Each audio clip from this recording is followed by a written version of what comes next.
결혼 준비를 하는 중에 헤어지는 사람들이 꽤나 많다고 들었어요. 단지 그게 제 이야기일 거라고는 여태껏 한 번도 생각해 본 적이 없었을 뿐이지요. 세상에 단점 없는 사람이 어디 있겠어요. 어지간한 일이라면 긴 시간 연애해온 만큼 몰랐던 사실이라도 제가 묻고 넘어가겠는데, 이건 제가 남자친구랑 결혼을 하는 건지 예비 신우자리랑 결혼을 하는 건지 싶을 정도로 헷갈려서 결국엔 결단을 내렸습니다. 진작에 저희 어머니 말을 들었다면 적어도 결혼 준비를 시작한 몇 달 안 되는 시간이나마 낭비하지는 않았을 텐데, 제가 뭐가 잘났다고 무슨 고집을 그렇게 부렸나 싶어요. 어른들 말 들어서 손해볼 게 없다는 게 무조건 맞는 말은 아니겠지만 괜히 있는 말이 아니라는 생각을 갖게 되었습니다. 결혼까지 생각했던 남자친구와는 인연이라는 길다면 길고 짧다면 짧은 시간을 연애했습니다. 둘이 서로가 차이가 나지 않는 그냥 어디서나 볼 수 있는 평범한 한 쌍이었어요. 둘 다 서로 서울에 있는 비슷한 수준의 대학교를 졸업했고 졸업 후에도 적당히 괜찮은 조건의 회사를 다니고 있었지요. 서로를 아는 지인들의 소개로 처음 알게 되었고 서로 집이 가까운 곳에 있다 보니 그만큼 더 자주 만나게 되면서 결국 결혼 이야기까지 나오게 되었습니다. 무난하게 모난 곳 없고 조용한 성격이 적어도 결혼하면 다툴 일은 많이 없겠다는 생각을 갖게 만들었고 가장 좋은 장점 중에 하나라고 생각했어요. 공통점보다는 다른 점이 더 많았지만 서로 다른 점이 많아야지 안 싸우고 잘 산다는 말이 있잖아요. 연애를 하면서 제가 남자친구를 먼저 저희 부모님께 소개를 시키게 되었습니다. 싹싹한 성격은 아니기에 분위기를 주도하거나 하진 않았지만 그건 그거 나름대로 저희 부모님한테 좋은 모습으로 보였나 봐요. 남자친구를 엄청 좋게 보셨는데 그래서 그랬나 자연스럽게 저도 남자친구와의 결혼을 열린 마음으로 생각을 하게 되었던 것 같네요. 제 나이가 30대 초반이고 남자친구는 벌써 나이가 30대 중반이 되던 상황이었어요. 그렇다 보니 연애만 하는 게 아니고 서로 결혼에 대해서 생각해 볼 시기이기도 했습니다.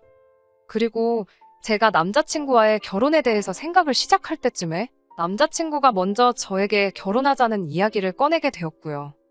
그때까지는 저도 여느 다른 사람들 마냥 결혼하고 가정을 꾸리고 그렇게 행복하게 살아갈 거라 믿어 의심치 않았습니다. 그런데 결혼 준비를 하는 과정에서 남자친구의 누나, 그러니까 저한테는 신호가 될 뻔했던 그 사람을 만나고부터 점점 제가 생각했던 이상적인 결혼과 현실이 서로 다르다는 걸 느끼기 시작했어요. 연애하는 동안 남자친구의 누나를 직접 만나본 적은 없었습니다. 하지만 위로 나이 차가 좀 나는 누나가 있다는 건 이미 알고 있었어요. 남자친구가 언젠가 누나에 대해서 제게 이야기를 꺼낸 적이 있었거든요. 자기 인생에 있어서 누나한테 정말 큰 도움을 받았다는 식의 이야기였어요. 자기가 학창시절에 공부도 똑바로 안 하고 동네방네 사고나 치고 다니던 문제아였는데 누나가 자기를 바로잡아주면서 정신 차리고 공부를 시작했다고 하네요. 그렇게 인서울 대학에 합격도 하게 되었고 그걸 바탕으로 취직도 하게 되었다는 거예요. 따지고 보면 누나가 지금의 자기 자신을 만든 거나 다름이 없다며 누나 도움이 아니면 지금 회사는커녕 어디 하루하루 일거리 없나 기웃거리면서 하루 벌어 하루 먹고 사는 그런 삶을 살았을 거라 말한 적이 있었습니다. 그때는 그냥 그렇구나 하고 넘겼고 크게 신경 쓰지 않았어요. 지나가면서 나온 이야기이기도 했고 솔직히 이야기만 들었을 때 이걸 이상하게 들을 만한 부분은 하나도 없었기 때문입니다. 저 또한 제 밑으로 남동생이 있는데 오히려 그 이야기를 처음 들었을 때는 남자친구의 누나가 대단하다는 생각을 하기도 했어요. 같은 누나의 입장으로 저는 제 동생의 인생에 그렇다 할 영향력이 있는 그런 누나는 아니었거든요. 물론 남자친구와 남자친구 누나는 10살 가까이 터울이 있고 저랑 제 남동생은 고작 2살 차이밖에 나지 않기에 서로를 비교하기에는 조금 어폐가 있긴 하지만 아무튼 간에 그렇게 남자친구 누나에 대해서 한 번 이야기를 들은 게 전부였지 실제로 만날 기회는 연애하는 동안 한 번도 없었어요. 남자친구도 굳이 저를 누나에게 소개시키려 하지 않았고요. 그렇기 때문에 그때까진 제 신우가 될 수도 있던 사람이 그 정도로 정신이 나간 사람이라는 걸 알 수 없었습니다. 결혼 허락을 받으러 처음 남자친구 집에 갔을 때도 남자친구의 누나는 일이 바쁘다는 이유로 만나질 못했었거든요. 그래도 그날에는 남자친구 부모님이 저를 워낙 괜찮게 보셔서 하루빨리 날짜를 잡느니 하자는 그런 이야기가 오고 가곤 했어요.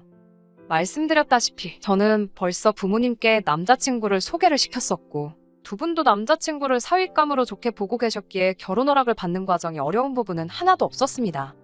양가에서 서로 사위 될 사람과 며느리 될 사람을 저렇게 마음에 들어하니 더 두고 볼 것도 없었는데 거기서 제가 생각도 못한 사람이 하나 나타나게 되었으니 그게 바로 남자친구의 누나였어요. 남자친구의 누나를 처음 만나게 된 건 양가 상견례 자리에서였습니다.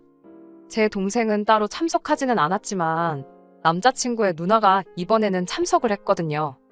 가족의 일원인데 그 자리에 동석을 한 게 이상하거나 잘못되었다거나 생각하지는 않았어요. 오히려 하는 것도 없으면서 자리가 불편할 것 같다고 불참한 제 동생이 원망스러웠지요. 심지어 처음엔 결혼 전에 남자친구의 누나를 한 번이라도 만나서 다행이라 생각했습니다. 인상도 평범했고 누나가 동생을 엄청 챙기는구나 싶은 느낌 정도밖에 받지 못했어요. 그런데 상견례 자리가 끝나고 집에 돌아와서 저희 어머니께서 표정이 많이 심란해 보이시더라고요. 그러더니 저한테 심각한 표정으로 하시는 말씀이 이 결혼을 다시 생각해보면 어떻겠냐는 충격적인 말을 하시더라고요. 누구보다 제 남자친구를 마음에 들어 하셨고 농담처럼 사위라고 부를 때도 있던 분이셨는데 상견례 자리에서 양가 어른들끼리 의견 충돌이 있던 것도 아닌데 갑자기 어머니께서 저러시니 저도 많이 놀랐어요. 어머니께 방금 상견례 마치고 왔는데 그게 무슨 말씀이시냐 물었어요. 어머니께서 하시는 말씀이 오늘 쭉 보아하니 신우 자리가 아주 보통이 아닐 것 같다고 하시더군요. 제가 그 누나를 이길 수 있을 것 같지는 않고 결혼하고 나면 그로 인해 고생문이 열릴 게 훤히 보여서 그런다는 거예요. 저는 솔직히 그때 그 순간에는 어머니가 갑자기 왜 저러시나 싶었습니다. 이야기 다 끝난 상황에 결혼을 뒤집어 엎어야 한다고 말씀하시는 게 말이에요. 게다가 제가 봤을 땐 그런 느낌은 전혀 없었고 평범하게 우애 깊은 남매의 모습처럼밖에 보이질 않았었거든요. 누나가 동생 챙기고 동생이 누나 챙기고 귀찮다고 안 나온 제 동생하고 비교해보면 얼마나 보기 좋은 모습 아니냐고 어머니 말에 대들었었지요. 그랬더니 어머니께서 저에게 말하시기를 어머니께서 살아온 세월이 몇 년인데 웬만한 사람들 딱 보면 안다고 하시면서 걱정이 돼서 그런다 하시더라고요. 다른 사람 일도 아니고 니네 큰고모가 딱 그런 신우였다고 하시면서요. 저희 친가 쪽, 그러니까 저희 할머니께서 아들 욕심이 있으셔서 아버지 위로 누나가 4명이나 있어요. 아버지 위로 큰아버지도 계시긴 하는데 아들 하나 잘못되면 어쩌냐며 두 번째 아들을 봐야 한다고 해서 그렇게 된 거래요.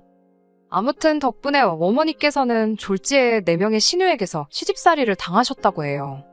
그런데 당시 아버지는 어머니한테 시집살이가 다 그런 거 아니겠냐며 너가 참아라 하는 식으로 따로 중간 역할을 안 해주셨다 합니다. 그도 그럴 게 큰고모와 아버지가 터울이 많이 나서 큰고모가 아버지를 업어 키우다시피 했대요. 그러니 당시 아버지는 큰고모의 말을 거역할 수 없던 상황이었고 그런데 그 피해는 고스란히 저희 어머니가 받으셨던 거예요. 할아버지, 할머니 돌아가시고 나서부터는 큰고모가 저희 부모님한테 키워준 값을 내놓으라며 매달 생활비 100만 원씩 보내라고까지 해서 그제서야 아버지가 정신 차리고 큰고모와는 연을 끊고 지내고 있어요. 아무튼 그것 때문에 아직도 저희 어머니는 큰고모 이야기만 나오면 치를 떠시는데 어머니 말씀은 큰고모가 딱 그 짝이라고 하시면서 당신이 보낸 고된 시간을 딸인 제가 똑같이 받을까봐 걱정이 된다 하시대요.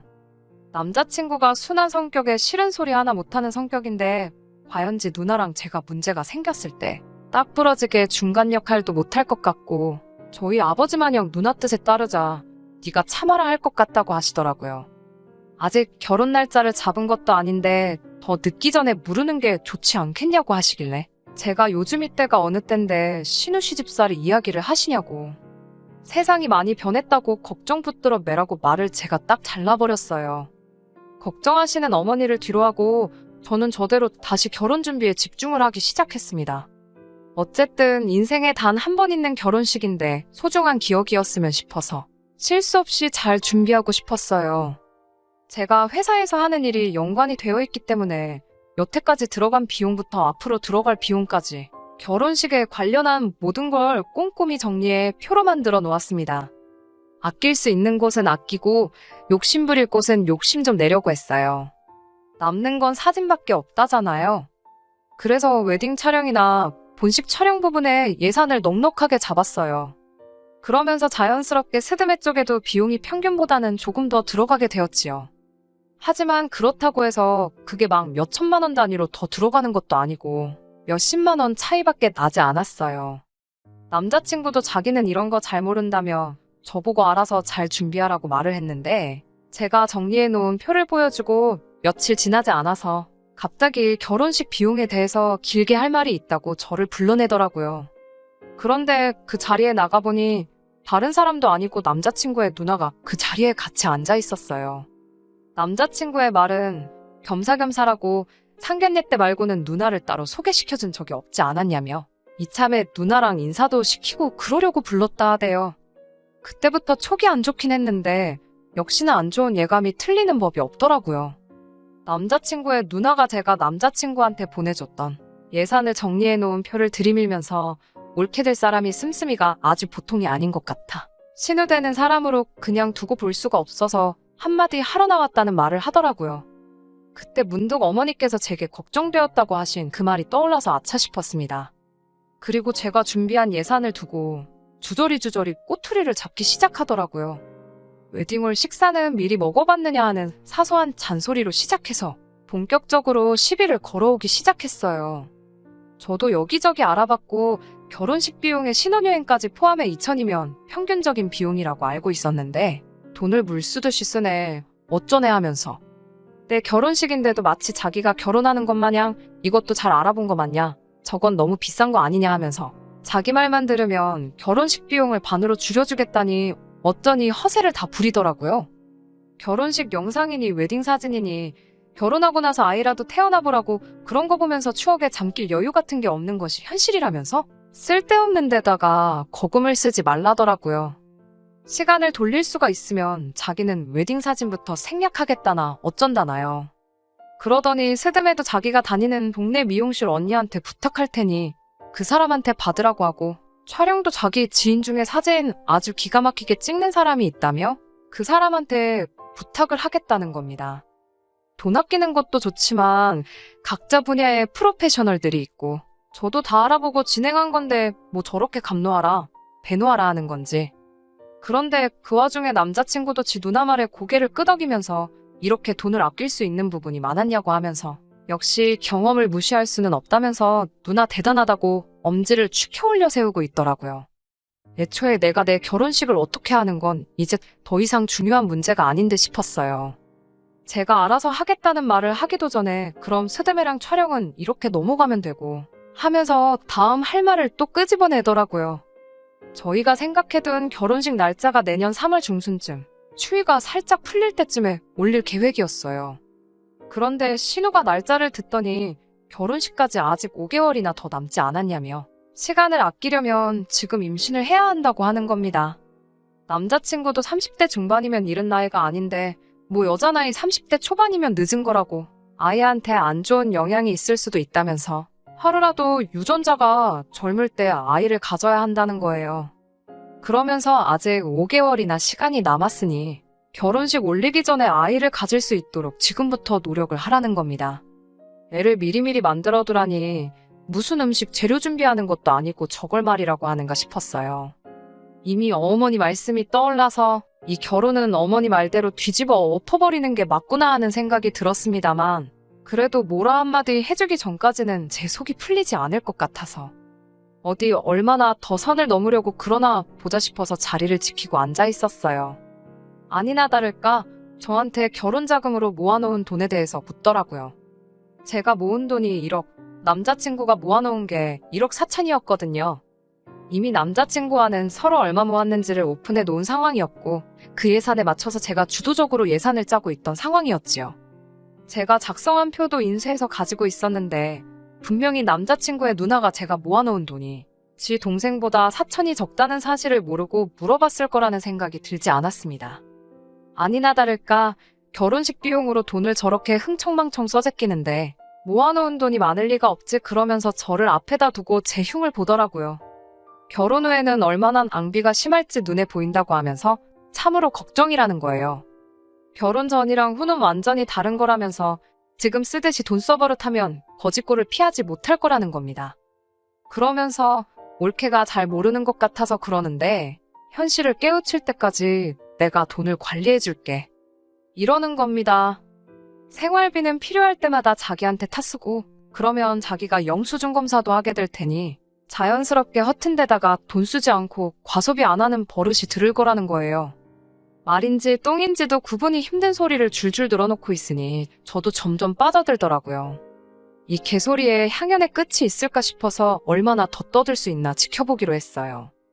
남자친구의 누나는 저희들한테 고마운 줄 알라며 하나뿐인 동생 위해서 자기가 바빠서 그럴 시간이 없지만 돈 관리를 해주기로 결심을 했다고 하는 거예요. 제가 시큰둥하게 모씹은 표정으로 지네 누나를 쳐다보고 있으니 남자친구가 낌새를 눈치챈 건지 그래도 누나 덕분에 결혼식 비용을 많이 줄여주지 않았느냐 하면서 누나가 원하는 대로 그렇게 하자고 하더라고요. 사실 여태까지 자기가 1억 4천이라는 거금을 모을 수 있던 것도 다 누나가 자기 대신 돈을 관리해줘서 그렇다고 하면서 누나가 돈 관리해주는 능력이 엄청 탁월하다고 믿고 맡길 수 있다는 겁니다. 더 듣고 있자니 시간도 아깝고 결국 남자친구 누나의 본심이 여태껏 제 앞에 개소리를 늘어놓은 이유가 제 월급을 관리해준답시고 제 돈을 가져갈 생각에 저랬던 걸 알게 되었으니 더 기다릴 필요가 없었지요. 그래서 남자친구 누나한테 여태껏 가스라이팅을 한 이유가 고작 동생 결혼하고 나서 동생 월급에 동생 와이프 월급까지 손에 쥐고 흔들고 싶어서 그런 거였냐고 했습니다. 가스라이팅은 무슨 가스라이팅이냐며 자기가 좋은 마음으로 해주는 건데 말버릇이 왜 그러냐고 받아치더라고요. 남자친구 누나한테 그 별것도 없는 새치어로 남의 월급을 통으로 가져가고 싶으면 좀 더 생각이란 걸 해봐야지 않냐고 잘 좀 생각해보라고 했지요.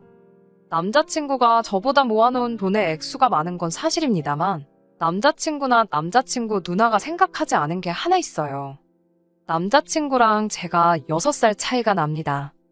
군대 다녀온 걸 감안하더라도 저보다 4년을 더 사회생활을 했고요. 그러니 따지고 보면 제가 돈을 더 많이 모은 거나 마찬가지잖아요. 남자친구 누나한테 그건 알고서 내 씀씀이를 가지고 뭐라 하는 거냐 따지니 어디서 꿀을 훔쳐먹고 왔는지 벙어리가 돼서 아무 말도 못하고 있더라고요. 남자친구한테도 안타깝게도 우리 결혼 준비는 오늘부로 여기서 전부 끝내야 될 것 같다고 파혼 선언을 해버렸습니다. 한마디 더 덧붙여서 남자친구에게 가만 보니 내가 니네 누나보다 돈 관리도 훨씬 잘하는 것 같은데 니네 누나한테 맡길 거면 내가 수수료 조금만 가져갈 테니 나한테 맡기는 게 어떻겠냐 말했어요. 남자친구는 많이 혼란스러운 표정이었습니다. 솔직히 여태 만나온 시간이 있어서 그랬나 안타까운 마음이 들긴 했지만 평생 남자친구 누나한테 휘둘리며 사는 결혼 생활을 택하는 것보단 파혼이란 결정이 100번 옳다 생각했습니다. 마지막으로 남자친구한테도 정신 똑바로 차리라고 한마디 했어요. 파혼을 결정하는 데 있어서 일을 크게 만든 건 니네 누나가 맞지만 결정적인 역할을 한 건 앵무새마냥 누나 말이 맞다고만 대답하고 있는 당신 모습에 크게 실망을 해서 그런 거라고요. 그러니까 이 파혼을 가지고 누나를 원망할 게 아니라 자기 자신을 가장 원망해야 하겠다 쏘아붙이고는 자리를 박차고 나왔습니다. 일이 이렇게까지 될 줄은 몰랐지만 어머니 말씀에 진작에 귀 기울일 걸 그랬어요. 그러면 이런 꼴도 안 봐도 되고 시간도 많이 아꼈을 거 아니에요. 집에 도착해 자초지종을 이야기하니 그래도 결혼해서 이혼하는 것보다 파혼이 낫지 않냐면서 어머니께서 잘했다 하시더라고요. 어머니께선 오랜 세월을 바탕으로 축적된 경험으로 제게 해주신 충고였을 텐데 제가 너무 제 생각만 하고 자만했던 게 참 부끄럽더라고요. 아무튼 가스라이팅이란 게 그렇게 무서운 거라는 걸 이제야 알았네요. 거의 20년이 가까운 세월을 누나 말이 무조건 맞다고 맹신하고 거역도 못하는 사람이 돼버렸으니까요. 차라리 진작에 남자친구 누나를 만나봤으면 좋았을 텐데 이제 와서 다 끝난 마당에 생각해봐야 아무 소용없는 걸 알지만 누나가 일부러 상견례 날까지 결혼 날짜 잡을 때까지 자기 본 모습과 정체를 일부러 숨겼던 게 아닌가 싶습니다. 괜히 미리 보였다가 눈치채게 만들어 화투 내는 것보다 서서히 시간을 들여가며 자기 동생에게 했던 것처럼 저에게도 똑같이 가스라이팅을 할 계획이 아니었나 싶네요. 아마 저희 어머니께서 저에게 미리 경고해준 게 없었다면 만약이란 건 없지만 신우말에 혹해서 넘어갔을 수도 있을 것 같네요. 그래도 어머니의 현명함 때문에 정말 지옥 문턱에서 유턴을 한 게 아닌가 싶어 안심이네요. 6개월 만에 다시 찾았습니다. 원래대로였다면 결혼식을 지난달에 올리고 딱 신혼여행 다녀와서 신혼생활을 즐기고 있었을 그때 그 쓰니입니다. 사연 남겼던 게 생각이 나서 이렇게 후기를 보내드려요. 사실 남자친구한테서 파혼을 하고 한 달이 지나지 않아서 다시 연락이 왔습니다. 제가 옳았고 누나가 틀렸다고 하면서 말이에요. 저는 솔직히 그날 충분히 이해를 시켜줬다고 생각했는데 제정신을 차릴 때까지 시간이 좀 걸린 게 아닌가 싶었어요. 얼굴이 반은 울상이 되어서 한다는 말이 누나가 여태까지 자기를 속여왔다는 겁니다. 무슨 말인고 하니 제 말을 듣고 자기가 곰곰이 따져서 계산을 해봤는데 아무리 생각해도 돈이 5천만 원 이상은 비는 것 같다고 하는 거예요. 자기가 자취를 하고 있었지만 뭐 취미가 있는 것도 아니고 술을 즐기는 것도 아니라서 생활비라고 별로 드는 것도 없는데 자기가 10년이 넘는 세월 동안 벌어들인 돈만 계산해봐도 1억 4천이면 돈이 너무 적다 싶었다네요. 그래서 지 누나한테 자기 돈을 관리한 내역을 좀 보고 싶다고 물어봤는데 누나가 보여준다 하면서 차일피일 미루다가 남자친구가 집까지 찾아가니 따로 관리한 내역을 적어놓은 게 없다는 식으로 나왔다는 겁니다. 알고 보니 그동안 남자친구 누나가 야금야금 남자친구 돈에서 자기 필요한 데다 쓰고 애들한테 쓰고 놀러 다니고 뭐 그랬던 사실을 알게 되었다네요. 그래서 이제 다 깨달았다고 누나랑은 연을 끊었고 이제 제가 하자는 대로 할 테니 다시 시작하자고 하는 겁니다. 그래서 남자친구한테 이제라도 정신 차려서 다행이고 다시 시작할 마음은 없으니까 다른 사람 찾아보라고 한마디 해줬네요. 결국 스스로 잘해볼 생각은 없고 누나 대신으로 찾은 게 저니까 제 말 듣고 살겠다는 거잖아요. 자기 스스로 생각해서 결정도 못 내리는 그런 사람하고 살아봐야 좋을 거 하나 없고 저러다 또 언제 누나 품에 돌아갈지 누가 알겠나 싶어서 내 사전에 두 번째 기회란 없다고 그냥 잘 살려고 했습니다. 그렇게 영영 이별하게 되었는데 아쉬운 건 하나도 없네요. 그냥 속이 후련할 따름입니다. 끝까지 들어주셔서 감사합니다. 오늘의 사연은 여기까지입니다. 구독과 좋아요, 알람 설정 부탁드리고 더 좋은 사연으로 다시 찾아뵙겠습니다. 감사합니다.